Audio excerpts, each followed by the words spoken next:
idea who I am? I'm Richard Herring. I hope that answers any questions you have. And welcome to episode 5 of the and the Fist of Fun Act 10. Yeah. And this week, we breathe a sigh of relief as we didn't manage to get hit by the runaway Chinese satellite here at the studio. Thank goodness for that. I was looking forward to the ultimate Chinese burn there, Stu. We didn't. You know, I was really hoping, Stu. I was hoping that satellite would land just off the coast of Taiwan and destroy the entire Chinese Navy. That would have been kind of a dramatic justice. Ironic about that. I don't understand why the Chinese want to invade Taiwan anyway, really. Oh, come on, Stu. Think! Well, think, you idiot! Think about it! Are you a fool? It's obvious! Why? I don't know. Think, Lee, think! Come on, you know the answer! You do! I don't. You do! What is it? It's because Taiwan, that's where they make all the toys that go inside Kinder Eggs, isn't it? The Chinese government are trying to get the whole collection of every Kinder Egg toy without having to buy the Kinder Egg shell out. That's 50p a time. You think of that, add that Rich, all up, that saves a lot of money. Rich, the mistake you're making is you're ascribing your motives towards world leaders. It's not going to work. I don't think, like, Shanky Chen is not collecting the crazy crocos, is he? No, he isn't, Stu. Because it's the Sharky Babbers now, Come on. He's not doing it. Oh, the crazy crocos. Oh, dear. What a Sharky Babbers. You should be ashamed. You should be ashamed. The Sharky Babbers. They're great because they're blue. They're blue. And most Kinder Egg toys are green. No. Happy hippos. And they're blue and they shine as well. And they successfully combine an Arabian Nights theme with 10 sharks. Yeah. I keep all the toys, I collect them, and I put them in a glass cabinet in my house, right? And I collect the chocolate as well. Where do you put that? In my tummy. It's coming along well, that collection there, isn't it? Not bad, thanks. Very impressive. Yeah. Anyway, what have you been up to this week then? Well, I went to the cinema. I finally got to see 7. It's a great film, actually, right. I tell you, because I hadn't seen 1, 2, 3, 4, 5 or 6. And I could still pick up the plot, the characters, everything. It was fantastic. It's not really like that, Rich. It's not like Police Academy 7 or something. No, too right it isn't. It's not at all funny, I tell you. That bit where they put the circular saw in that man's pants. If you think that's funny, you're sick, I tell you. You're sick. Pants are funny, but not with a circular saw in them. It's not to do with things. Stu, I like the film. It's a good film. I liked it so much I decided to go and see one of the others in the series. It's not. I went to see 10. A lot must have happened in 8 and 9. It's completely different. Morgan Freeman, he's had a sex change. He's changed race. It was good, that bit where he's running along the beach in that see-through top there. It's not more. There's no connection. I liked it, Stu. I liked it a lot, right? I went to see another in the series. I couldn't find hardly any of them, but I managed to find 2001. I'll tell you, it's not part of it. A lot must have happened in 11, 12, 13, 14, 15, 16, 17, 18, 19, 20, 1,995, 1,996, 1,997, 1,998, 1,099, or 2,000. Because it's completely different, you know. It's in outer space. Brad Pitt has changed into a big black rock. Dudley Moore is a monkey. Yeah, no change there. It's completely different. Yeah. It's just completely... I can't believe it. Rich, it's change. The film 2001 is not part of a sequence which includes the films 10 and 7.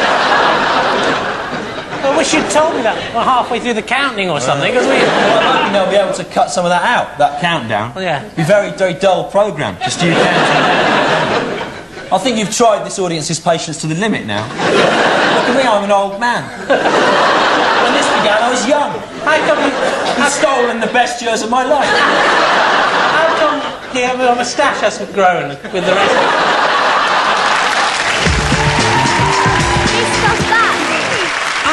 Peter Dibdin and I am a driving instructor.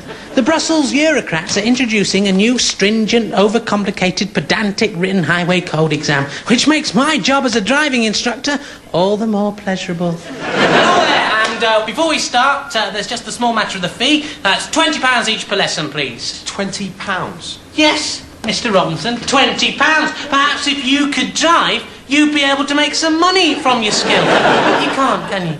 Come on, don't embarrass yourself. Come on, Mr. Robinson. Cough up. Thank you very much. Thank you. Lovely. OK, there we go. OK, lesson 1. Oh, what's this? Looks a bit frightening, doesn't it? This is the traffic light sign. Now, one of the hardest things about the highway code test is learning what each of these colours means and in what sequence they occur. But luckily for you, you have me, Peter Dibdin, as a teacher, and I've composed a simple song to help you remember the traffic light sequence. It is called Peter Dibdin's Traffic Light Sequence Song, and it goes like this. Red is the colour of the apple so fine. Stop! Red and amber is the sunset in the evening time. Get ready. Green is the flower all covered in slime. Go! Amber is the sunrise in the morning time. Stop! Unless breaking would be more dangerous than continuing. And that is the order of the traffic light sign.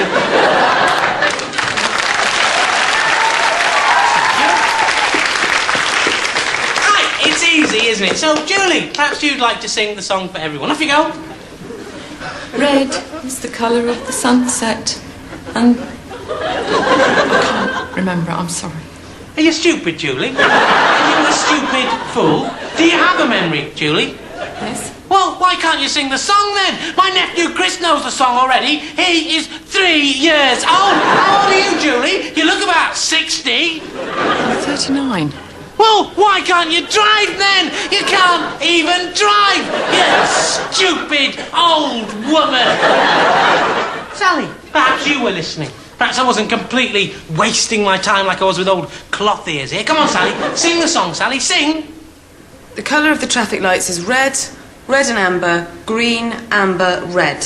No, Sally, I think I asked you to sing the song. Sing, Sally, sing. I've learnt the colours anyway. It's easier. Can you drive, Sally? Can you drive out on the road on your own without someone in the car to make sure you don't make a stupid mistake? In the eyes of the law, can you do that, Sally? No. No. So I don't think we have to listen to your opinion, do we? That's the opinion of somebody who can't even drive. The traffic light sequence song is easier than just remembering the colours. Simon, what colour is an apple? Green. Yes, that's... No. Red is the colour of the apple so fine. Stop. No, most apples are green or yellow. No, because a frog is green, isn't it? So, anyone, what colour is the sunset? Pink. Yellow. Orange, sometimes. No, it's red and amber, it's easy! No, the trouble is that all the objects, they're really confusing. Yeah, I don't know about everyone else here, but I've had 135 lessons at £16.40 a go. Yeah, and all my mates whose dad taught them to drive around the car park, they only needed about 8 lessons. Yeah, I just want to have a go at the test. You vain man. So you'll be telling me next, you know the highway code already, without me having to teach it to you, do you? Yes, I do. Oh, you do? Well, come on, let's prove it in front of everyone. Come on, I'll be come and ask you some questions. Come on, yes, stand there. If you know it already, you'll be able to tell me what a red triangle placed on the hard shoulder of the motorway means then, won't you? It means that there is a broken down vehicle 50 yards ahead. Yes, well, that was an easy one. What is the total stopping distance of a car travelling at 60 miles per hour? 240 feet. No, I meant in the rain. 480 feet. Yeah. Right, let's see if you're so clever after this one. Born in Shrewsbury, I was the inventor of the Velcro fastening suede textured driving glove with the round hole in the back of the hand area. Who am I? That isn't in the highway code. Oh, yes, it is, Mr. Catchpole. Rule 87, paragraph 4. Mr. I'm completely ready for my test after just 135 lessons. Catchpole, go on. You've made a lunk of yourself. Go on, sit down. You big pranny. You can't even drive. Is there anybody else? OK, so let's all sing my Peter Dibdin song together, OK? 1, 2, 3. Red is, come on, or of the apple so fine. Stop. Come on, it's easy. Are you stupid? In June.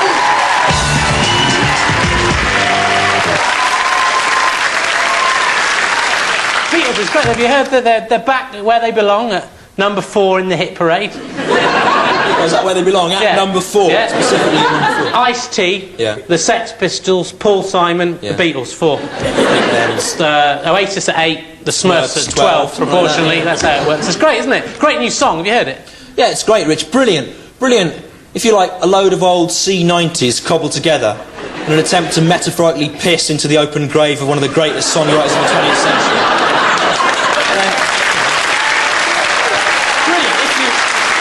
If you like that, it's brilliant. Well, I happen to do like that, actually. I do. I love that. That's my favourite kind of music. I love the pissing aspect. Right. Only in a metaphorical sense. There's nothing funny about me. Yeah. But luckily for us, in our audience tonight is someone who was very, very nearly in the Beatles. In fact, he has self-styled himself as the 10th Beatle. It's Nick Wood. Will you please welcome him?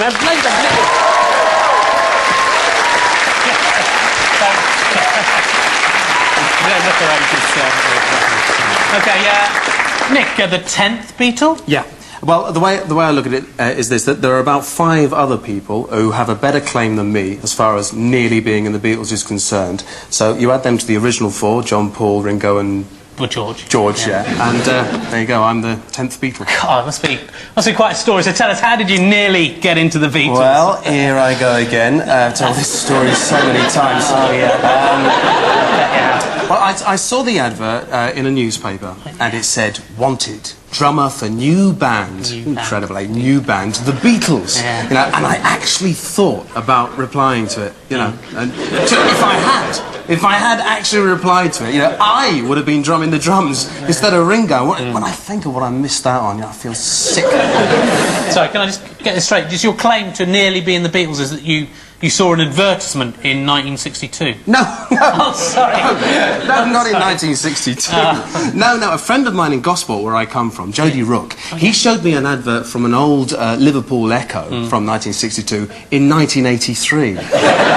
So if I'd replied to that advert in 1962, that'd be me. Money, drugs, women, you know. If I'd answered that advert in 1962 and been able to play the drums, it would have been... What, well, you can't even play the drums?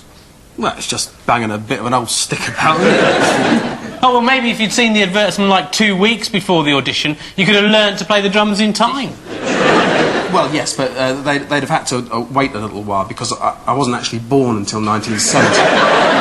And I think I would have had to have been at least 4 before I was as good at drumming as Ringo. If that had been the scenario, that would have been me in the Shea Stadium. Yeah, come on, lads, come on, lads. You know, when I think about it, you know, it just makes me sick to my stomach. If I could just come in on this a bit, Nick, I think that your claim to be the 10th Beatle is a bit vain, really, isn't it? You know. 11th, then? Not really. I mean, you weren't even alive, were you, when the Beatles were going? Let's face it. Oh, I see. I see. You want me to have been alive in the 60s, as well as nearly being in the Beatles. Yeah, I'll tell you what you want, Sonny. You want the moon on a stick. I don't want the moon on a stick. I don't want the moon on a stick. All I'm saying is I want you to have been alive when the Beatles were going. Moon on a... You do, you see. You want the moon on a stick. Well, there's no smoke without fire, is there? Everyone seems to...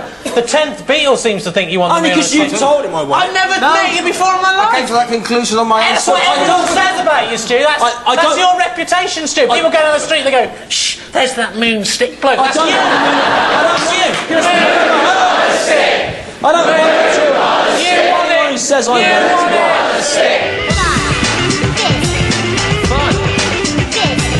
Fun. For the last 40 years running, Bridgewater in Somerset has been the winner of the annual Most Stinking Town in Britain award. But this year their crown was taken by Balham in South London. Thanks to the single efforts of our next guest, will you please welcome him? He's our regular lifestyle contributor, Peter!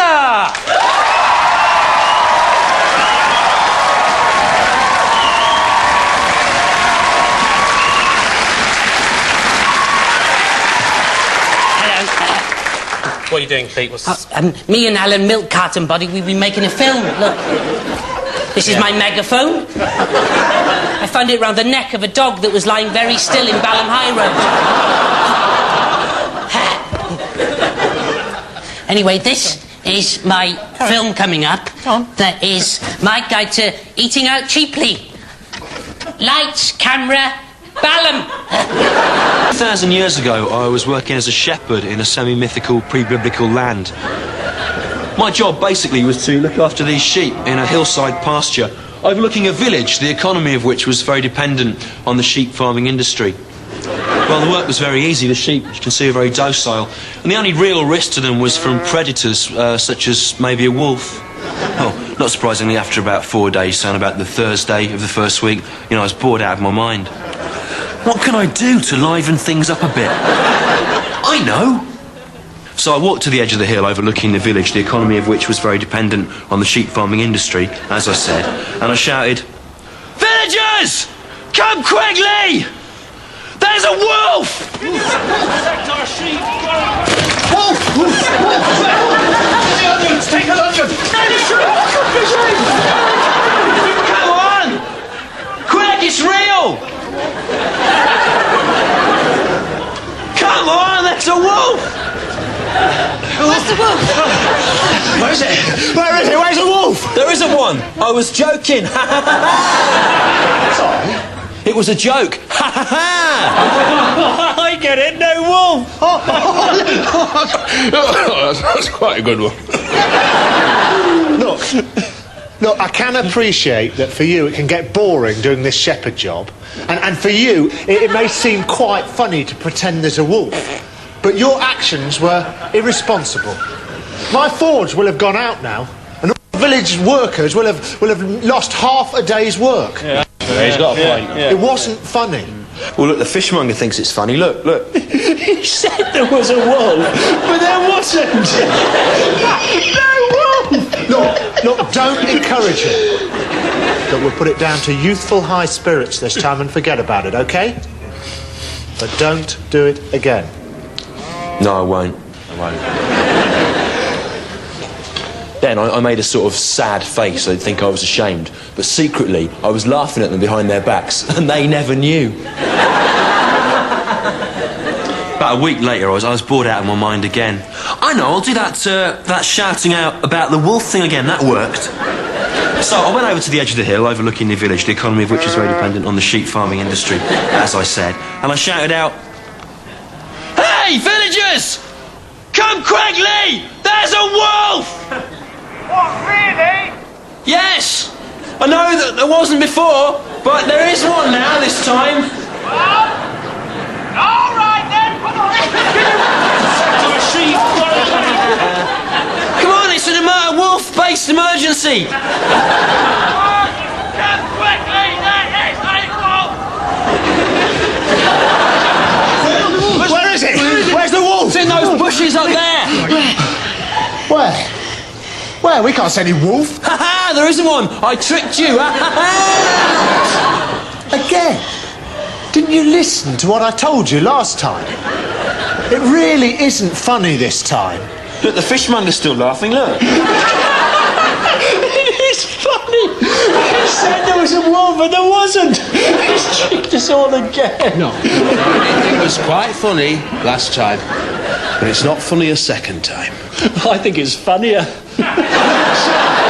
Just encouraging him. You seem like a nice bloke, you know. But you're looking for trouble. Sorry, I didn't think. And that's another half day wasted. Yeah, that's right. I've got to do everything. Yeah. So really, Yeah. Come on. Yeah. don't do it again, or you'll regret it. Now that's just a friendly warning. No wolf. Even despite their threats, I soon became bored again, and I was left with sadly no option but to go to the edge of the hill overlooking the village, the economy of which was very dependent on the sheep farming industry, as I said, and to shout out as before, "Hey, villagers! Come quickly, there's a wolf! Come on!" Yeah! Come on! Where is it? Hey, wait, stupid! It's biting them with its mouth! And it's eating their wool! You don't need that, with your economy and everything. Come on! Go on. They get you up. Killed about 10 now! Where is it? Where's the wolf? Where is it? Where is it? Oh, come on. Where's the wolf? It's a wolf. There isn't one! I can't believe you've done this again. It just isn't funny.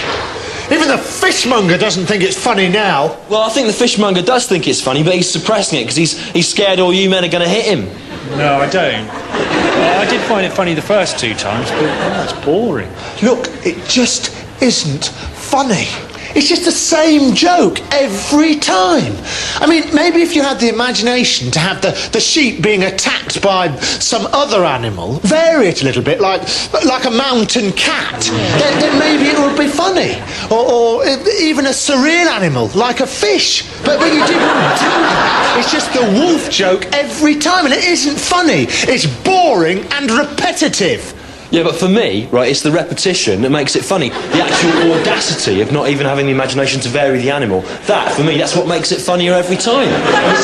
It just isn't funny. You can't say that humour's a subjective thing. You haven't been listening to what I've said. No! I used to be a television producer in the comedy department. I used to produce Horace Smith and Jones, actually. Yes. That's right. I know what comedy is. And the wolf repetition isn't funny. People don't want to see that sort of stuff. Well, I think they do, so If this happens again, I'm going to have to let you go. But I'm going to give you one more chance, because I don't want to see you ruin your life and your job prospects over something so stupid. And I hope you respect me for that. For my fairness. Yes, I do. You're very fair.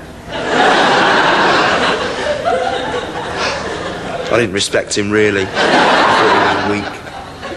Of course, about a week later, a wolf did actually attack the sheep. Took out about 4 of the lambs, 2 of the ewes, and that's really bad news for a community so dependent on the sheep farming industry. Come on! Come quickly! There's a wolf! Oh, shut up. It's Jimmy Hill's attacking the sheep as well,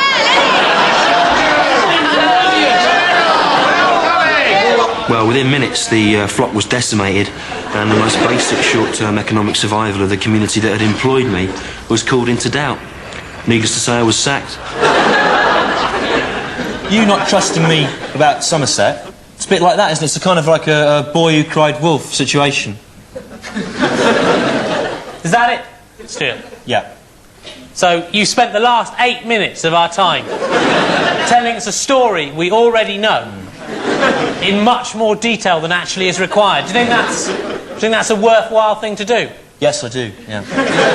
Well, I don't. You haven't even got the imagination to give it like a funny surprise ending, different than the story. Yeah, but for me, the fact that it doesn't have a funny surprise ending, that is part of what makes it really funny. You weren't listening. No, it's not funny, Stu. It's not funny. You can't just say, Rich, that something isn't funny. Well, I can, Stu, because I used to write humorous monologues for Tracy McLeod on Channel 4's Stab in the Dark. Yes, that's right. Look impressed. Is there another series of Stab in the Dark in the pipeline? No. Anyway, I brought you a present back from Somerset, Rich. All right. Yeah, there it is, look. It's the best postcard in Somerset, then. OK, that's the end of the show. Go home now. Come on, all you get out. Come on, get out. Go. Go. Stu, stop it. Stop it. I'm not here to entertain you. You are here to entertain us, Stu. That's the point. Just be polite. Why are you being so grumpy? Well, I've had a bit of a bad week. I'll tell you why, because, Rich, I've split up with my girlfriend. I'm not that kitten, Simon. No, not a kitten. A Jew? Yes. How dare you trick us like that? Shut up. No, I split up with a real human being. There was 3 reasons why things aren't really working out. Firstly, doing a job like this, very antisocial as, obviously. Secondly, I think, in retrospect, we both wanted different things out of the relationship. And thirdly, she was shagging all my friends behind my back.